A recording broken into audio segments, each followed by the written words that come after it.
In this video, I'm going to show you how to fix your payment method was declined on iPhone. So please watch the video until the end and follow this tutorial step by step to avoid making mistakes. So let's get started. So the first thing you want to do is to head over to your phone settings, tap on your Apple ID in the top, and from here select payment and shipping.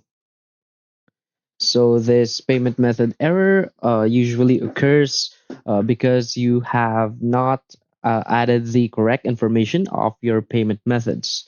So what you want to do is simply select a payment method here and remove that payment method.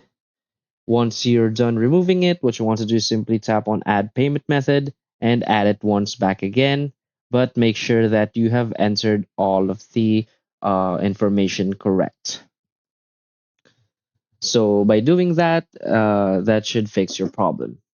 So if you find this video helpful, please hit like and subscribe. Thanks.